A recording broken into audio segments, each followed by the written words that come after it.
नमस्कार। सप्तराज लॉस में आप सभी का बहुत बहुत स्वागत है।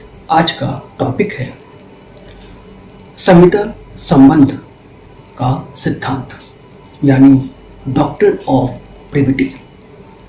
फ्रेंड्स, डॉक्ट्रिन ऑफ प्रिविटी का मतलब यहाँ पर ये है कि जो आम भाषा में एक नियम बन गया था, याद रखिएगा ये डॉक्ट्रिन इंग्लैंड से आया हुआ है, ठीक है। उसमें एक जनरल नियम ये है कि जब भी कोई संविदा होता है तो पक्षकारों के बीच में होता है, ठीक है।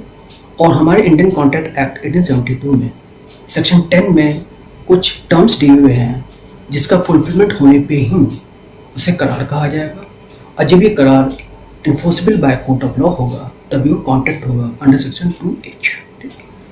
और टर्म्स क्या है? सेक्शन 10 में लिखा हुआ है कि 5 चीज होना जरूरी है कॉन्ट्रैक्ट होने के लिए। पहला, competent parties, free consent, lawful consideration and lawful object, और लास्ट है कि जो भी संविदा हो रही है that should not be declared void, शून्य नहीं होना चाहिए by any court of law, ठीक।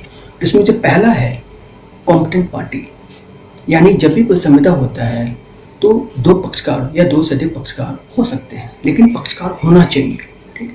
डॉक्ट्रिन ऑफ प्रिविटी इसी पे से जो है कन्फाइंड है।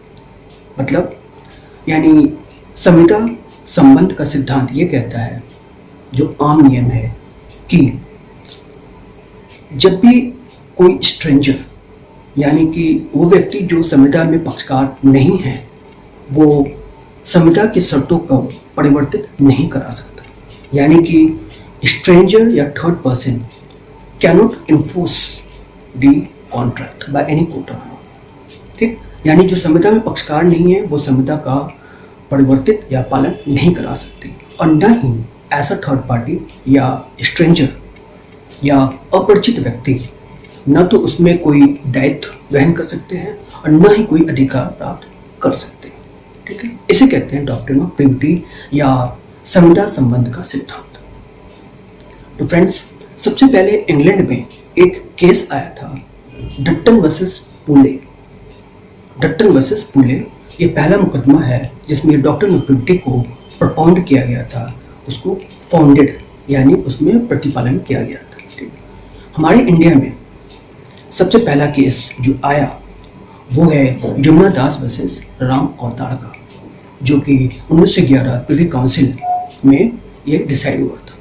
तो राम अवतार वर्सेस यानी यमुना दास वर्सेस राम अवतार प्रिवी काउंसिल का जो केस है, इसमें मुकदमा क्या है आपको फैक्ट बता दें और फिर आपको बताते हैं कि डॉक्ट्रिन प्रिविटी कैसे इसमें फॉलो किया गया था। तो इसमें हुआ क्या था कि ये 2 लोग हैं, ठीक है, ये ए और बी। ए ने अपनी प्रॉपर्टी बी के पास बंधक रख दी, मॉर्गेज कर दी, ठीक है, उस पर लोन उठा लिया, ठीक। उसके बाद ये जो व्यक्ति जो मॉर्गेजर है, ये मॉर्गेजी है, इसने क्या किया, उस प्रॉपर्टी को सी को बेच दिया, ठीक है, और ये कंडीशन लगा दिया कि हम प्रॉपर्टी बेच रहे हैं लेकिन जो इसमें बकाया है यानी कि मॉर्गेजी का जो पैसा है वो तुम इसे दे देना, ठीक। अब क्या हुआ कि ये जो व्यक्ति है, ठीक है, इसको पैसा चाहिए था इससे, लेकिन अब क्या है कि अब इन दोनों के बीच में जाएगा। यानी ये क्या है, ये बायर है और ये मॉर्गेजी है, और ये सेलर किनारे हो गए। इसने प्रॉपर्टी बेची और इसी ने प्रॉपर्टी को मॉर्गेज की थी, ठीक। और मॉर्गेज का जो कॉन्ट्रैक्टिंग पार्टी है वो ये दोनों है, ठीक।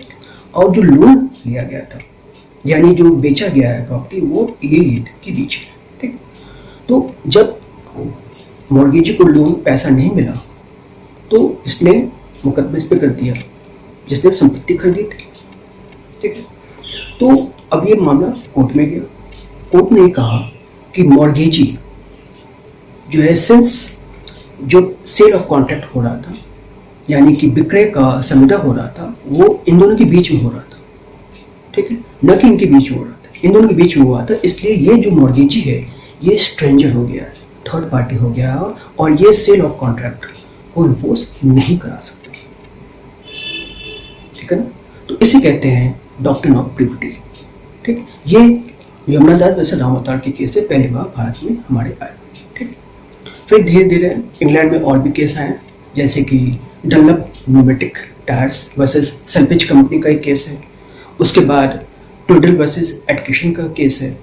ठीक है, इन सब में ये हेल्ड किया गया डॉक्टर प्रिविटी को, यानी कि संविदा का संबंध से संबंधित जो सिद्धांत है वो बना रहे।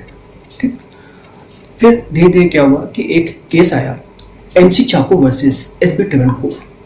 ठीक है, एमसी चाको वर्सेस एसबी ट्रेवनकोर का केस, इसमें हेड किया गया कि इसको थोड़ा डॉक्टर को और मॉडिफाई किया गया और एक नया वर्ड आया स्ट्रेंजर टू कंसिडरेशन। याद रखिएगा, सेक्शन 10 में जो एसेंशियल एलिमेंट है कॉन्ट्रैक्ट का, उसमें एक लॉफुल कंसिडरेशन भी है, प्रतिफल, जो हमने पिछले वीडियो पे जिक्र भी किया था।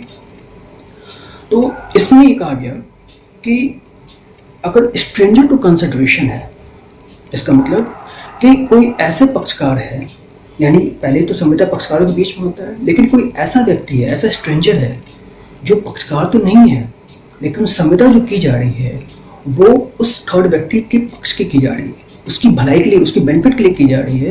तो ऐसा बेनिफिशियरी जो थर्ड व्यक्ति है या स्ट्रेंजर है, वो संविदा को इन्फोर्स करा सकता है, परिवर्तित करा सकता है। इसे कहते हैं स्ट्रेंजर टू कंसिडरेशन, यानी कि स्ट्रेंजर टू कॉन्ट्रैक्ट है तो उससे हम पालन नहीं करा सकते, लेकिन अगर स्ट्रेंजर टू कंसिडरेशन है तो वो पालन करा सकता है। ठीक है, क्योंकि वो बेनिफिशियरी है। ठीक, अब इसी को आगे जो है और मॉडिफाई किया गया और 6 अपवाद बनाए गए डॉक्ट्रिन ऑफ प्रिविटी का, जो कि कहा गया कि अगर कोई ऐसी संविदा होती है पक्षकारों के बीच में और उसका फायदा किसी तीसरे व्यक्ति को मिल रहा है, स्ट्रेंजर अपरिचित को मिल रहा है, तो ऐसा स्ट्रेंजर अपरिचित व्यक्ति भी उस संविदा में पक्षकार न होते हुए उस संविदा को परिवर्तित करा सकता है, यानी can enforce the contract with the help of court of law. ठीक, तो सबसे पहला जो एक्सेप्शन अपवाद है वो है आपका चार्ज या ट्रस्ट। अब चार्ज और ट्रस्ट क्या होता है पहले देखिए। ट्रस्ट जो होते हैं 3 लोगों के बीच में होता है। ट्रस्ट मतलब एक होता है क्रिएटर, दूसरा होता है ट्रस्टी, तीसरा होता है बेनिफिशियरी। ठीक, मेन जो कॉन्ट्रैक्ट होता है वो क्रिएटर जो संपत्ति का ट्रस्ट न्यास करता है, और दूसरा है ट्रस्टी। इन दोनों के बीच में कॉन्ट्रैक्ट होता है, terms and condition laid down होती है, और ये कहा जाता है कि इसका जो विषय वस्तु है वो तीसरे व्यक्ति की भलाई के लिए।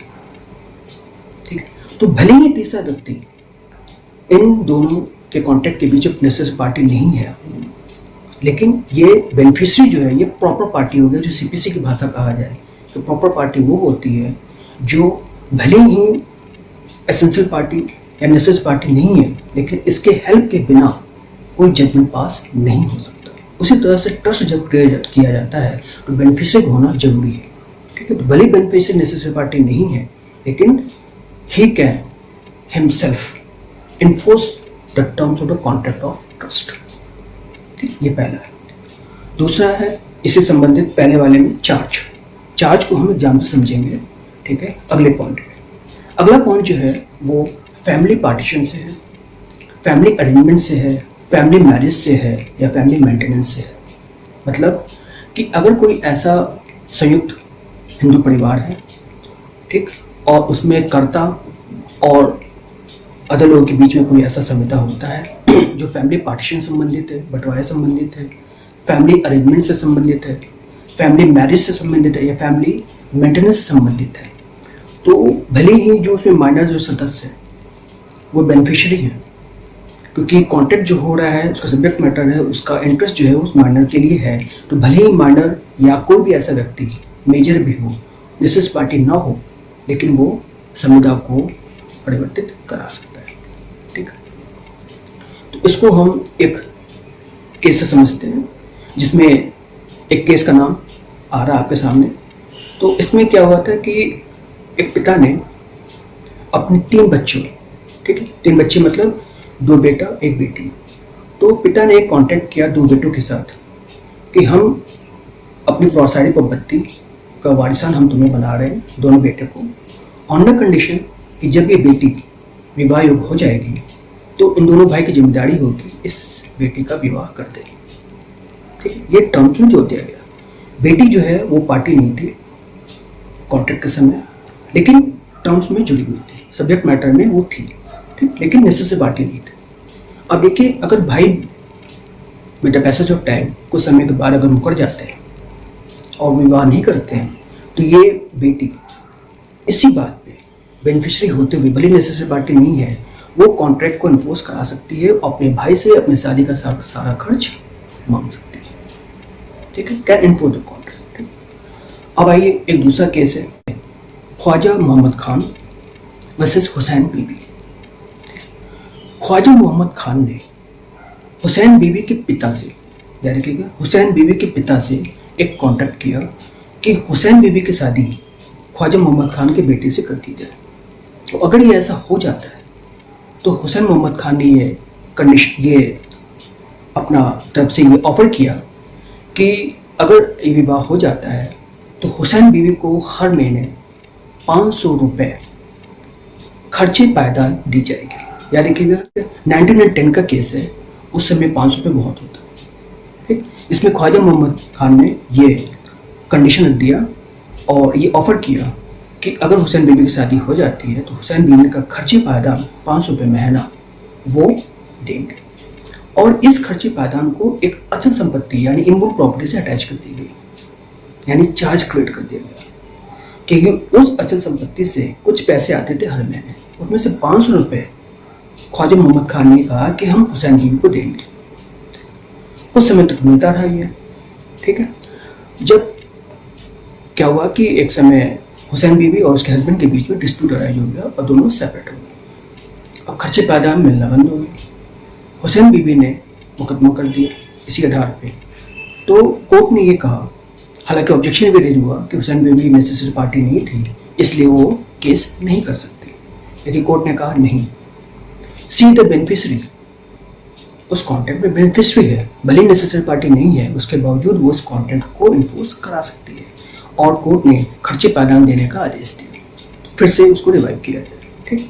तो अब देखिए कि कोई भी संपत्ति हो, अगर उस पर कोई चार्ज यानी भार क्रिएट कर दिया गया है तो वो भार चलता चला जाता है, ठीक। जैसे इसमें 500 रुपये महीने उस प्रॉपर्टी से जो भी पैसे आ रहे 500 रुपये महीने हुसैन बीबी को मिलेगा, ये चार्ज क्रिएट होगी, ठीक है। और ये चार्ज तब तक मिलता रहेगा जब तक इंसान जीवित है या जब तक वो प्रॉपर्टी चल रही है, ठीक। नेक्स्ट है आपका एक्नॉलेजमेंट और स्टॉल, ठीक है। तो एक्नॉलेजमेंट यानी कि अभिस्वीकृति और विबंधन का सिद्धांत। तो इसमें क्या हुआ था कि इसमें अगर ऐसा कोई कंडीशन आता है तो उसमें एक प्रॉमिसी का मतलब ये है कि वचन ग्रहीता ने थर्ड पार्टी के पेमेंट का एक उसने प्रॉमिस कर रखा है, ठीक। जैसे फॉर एग्जाम्पल देखें एक्नॉलेजमेंट का कि इन दोनों के बीच में क्या हुआ, इन दोनों के बीच में एक प्रॉपर्टी का सेल हुआ, सेल ऑफ प्रॉपर्टी, ठीक। साथ में इसने ये जो प्रॉपर्टी को बेचा उसने इस व्यक्ति से कुछ लोन ले रखा था, ठीक। अब ये सेल ऑफ कॉन्ट्रैक्ट हुआ तो उसमें कुछ पैसे इसने इस पर छोड़ दिया और ये कहा कि भाई जो हमारा जो पैसा है, जो लोन बकाया है, वो तुम आप इसको दे दो, ठीक है। तो अगर ये जो क्रेता है, ठीक है, अगर ये अभिस्वीकृति दे देता है, एक्नॉलेजमेंट दे देता है कि हाँ जो सेलर है उसका जो भी बकाया हो रहा है वो हम देने को तैयार है, ये एक्सेप्ट कर ले रहा है, ठीक है।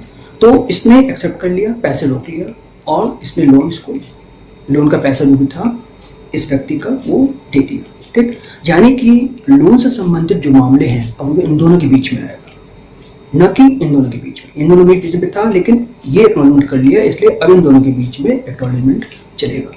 यानी कि लोन से संबंधित जो भी विवाद होगा वो इन दोनों के बीच में आएगा, ठीक है। तो भले ही कॉन्ट्रैक्ट ऑफ सेल में ये नेसेसरी पार्टी नहीं था लेकिन बेनिफिशियरी था, इसलिए ये इसके ऊपर किसी भी कॉन्ट्रैक्ट जो इससे संबंधित है वो इन्फोर्स करा सकता है। अपने बेनिफिट के लिए जो सब्जेक्ट मैटर है उसका तो इन्फोर्स करा ही सकता है, ठीक है, भले ही स्ट्रेंजर क्यों ना, ठीक।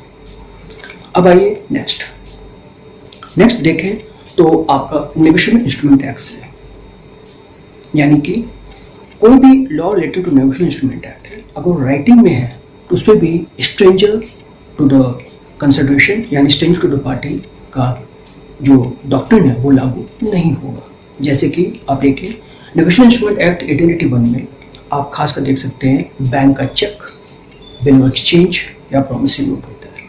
अब देखिए बैंक का चेक होता क्या है कि दो लोगों के बीच में कॉन्ट्रैक्ट होता है, यानी जो चेक जो ड्रॉ करता है उसे ड्रॉअर कहते हैं, और जो प्राप्त करता है जिसका नाम लिखा जाता है ये बेयर कहा जाता है वो होता है पे। ठीक, और तीसरे व्यक्ति यानी बैंक को डायरेक्शन दिया जाता है कि आप बेयर को पैसा दे दो, यानी कि चेक के माध्यम से ड्रॉअर बैंक को डायरेक्शन देता है कि जो व्यक्ति चेक लेके जा रहा है उसको आप पेमेंट कर दो। ठीक, सपोज करिए बैंक का कोई बकाया है ड्रॉअर के ऊपर। ठीक, तो भले ही नेगोशिएशन इंस्ट्रूमेंट एक्ट में राइटिंग की गई है और चेक ड्रॉअर और पे के बीच में कंडीशन है, कॉन्ट्रैक्ट है, ठीक है, लेकिन डायरेक्शन किसको दिया जा रहा है, किसकी मदद से की जा रही है, बैंक की मदद से की जा रही है। तो बैंक अगर कोई बकाया है तो भले ही कॉन्ट्रैक्ट में नेसेसरी पार्टी बैंक नहीं है, लेकिन वो ऐसे कॉन्ट्रैक्ट को इन्फोर्स करा सकती है। ठीक है, इसे हम कहते हैं नेगोशिएशन इंस्ट्रूमेंट एक्ट। अब आइए नेक्स्ट है कि कोई कॉन्वेनेंट या condition running with the land. कहने मतलब है कि सपोज करिए कोई लैंड है, ठीक है, उसकी सेल हो रही है, उस लैंड पे दो लोगों का दावा है, एक बैंक जिसने किसी प्रकार से गिरवी रखा है या कोई लोन ले रखा है, ठीक है, या गवर्नमेंट है जिसकी लैंड रेवेन्यू बाकी है। तो याद रखिएगा जो भी लैंड को खरीदेगा सबसे पहले या तो वो खरीदते वक्त जो सेलर है उससे कहे कि भाई ये पूरा ड्यू पे क्लियर करो तब हम खरीदेंगे, और नहीं हो पा रहा है तो फिर जो खरीदार है उसको बैंक का ड्यू क्लियर करना पड़ेगा और प्लस लैंड रेवेन्यू का अगर कोई ड्यू है तो वो भी क्लियर करना पड़ेगा। यानी कि कोई भी कॉन्वेनेंट रनिंग विद द लैंड, कोई भी कंडीशन अगर किसी लैंड से साथ जुड़ी हुई है तो जो भी खरीदार होगा प्रेजेंट स्टेज पे वो उसके लिए लायबल होगा। ठीक है, पहले नहीं, पहले जो ओनर था तो था, आज की डेट में अगर कोई कॉन्ट्रैक्ट होता है सेल का तो उस पर जितने भी कंडीशन जुड़ी हुई है उस कंडीशन का पालन करने की जिम्मेदारी न्यू सेलर जो नया खरीदार है उस पर लागू हो जाएगा। और ये कहने का डिफेंस को नहीं मिलेगा कि वो स्ट्रेंजर टू द पार्टी है इसलिए कोई लायबिलिटी तो नहीं बनती। नहीं, अगर वो लैंड खरीदे हैं, कोई प्रॉपर्टी खरीद रहा है वो, तो उस पर जितनी भी जुड़ी हुई कोई कंडीशन है, कोई कॉन्वेनेंट है, कोई शर्त चली आ रही है तो उस शर्त को भी मानना पड़ेगा। ठीक है, और प्रिविटी ऑफ कॉन्ट्रैक्ट वहाँ पर लागू नहीं होगा। ठीक, अब आइए last, contract created by the agent. कहने मतलब है कि कोई ऐसा संविदा है जो अभिकर्ता द्वारा क्रिएट किया। अभिकर्ता मतलब लॉ ऑफ एजेंसी जो section 185 of the Indian contract act 1872 में दिया हुआ है। उसमें भी तीन पार्टी होती है। देखिए, सबसे पहला होता है प्रिंसिपल मालिक, दूसरा एजेंट अभिकर्ता, तीसरा थर्ड पार्टी। ठीक, और अगर कोई एजेंट अभिकर्ता जो प्रिंसिपल ने अथॉरिटी दे रखी है उस अथॉरिटी अधिकार क्षेत्र में रहते हुए अगर कोई थर्ड पार्टी से कॉन्टैक्ट करता है, ठीक है, एजेंट और कस्टमर या थर्ड पार्टी भी कोई कॉन्टैक्ट करता है, ठीक है, तो कॉन्टैक्ट हो किसके रहा है, वो किसकी भलाई के लिए हो रहा है, प्रिंसिपल मालिक के लिए हो रहा है। तो मालिक को अगर कोई डिस्प्यूट होता है, कोई नुकसान अगर होता है तो वो डायरेक्ट थर्ड पार्टी के बीच में जो कॉन्टैक्ट हुआ है एजेंट और डायरेक्ट थर्ड पार्टी को स्यू कर सकता है। कहने मतलब ये है कि कोई भी कॉन्टैक्ट जो एजेंट और थर्ड पार्टी ने किया हुआ है, अगर प्रिंसिपल को उससे नुकसान हो रहा है और एजेंट ने अंडर अथॉरिटी रहते कोई काम किया हुआ है, याद रखिए अंडर अथॉरिटी, प्रिंसिपल जो ऑथराइज कर रहा था उस अथॉरिटी में रहते हुए कार्य किया हुआ है, कॉन्ट्रैक्ट हुआ है, और उसमें उसके बाद अगर प्रिंसिपल को नुकसान अगर हो रहा है या कोई डिस्प्यूट अराइज होता है तो प्रिंसिपल डायरेक्ट थर्ड पार्टी को श्यू कर सकता है। भले ही वो उस कॉन्ट्रैक्ट में नेसेसरी पार्टी नहीं है लेकिन बेनिफिशियरी तो है, तो बेनिफिशियरी होने के नाते वो प्रिंसिपल थर्ड पार्टी को डायरेक्ट इन्फोर्स कर सकता है और कोर्ट ऑफ लॉ के द्वारा वो कॉन्ट्रैक्ट को परिवर्तित कर सकता है, इम्प्लीमेंट करा सकता है। ठीक है, तो कहने का तात्पर्य ये है कि डॉक्ट्रिन ऑफ प्रिविटी यानी कि संविदा संबंध का सिद्धांत इन 6 ग्राउंडों पे लागू नहीं होता है। मतलब कि ऐसा भी पक्षकार और ऐसा भी व्यक्ति, ऐसा भी स्ट्रेंजर अपरिचित व्यक्ति जो कि संविदा में पक्षकार नहीं थे, अगर संविदा उनकी भलाई के लिए है, उनका हित उस संविदा के विषय वस्तु सब्जेक्ट मैटर से जुड़ा हुआ है, तो वो हितकारी व्यक्ति, वो बेनिफिशियरी भले ही नेसेसरी पार्टी नहीं है, उस संविदा का पालन करा सकते हैं, यानी उस संविदा के टर्म्स को परिवर्तित करा सकते हैं। ठीक है friend, this is the doctrine of privity और उसकी बात। ठीक है friends, thanks for watching video. अगले वीडियो में हम नए प्रश्न के साथ आपके लिए उपस्थित होंगे। तब तक के लिए जय हिंद, वंदे मातरम।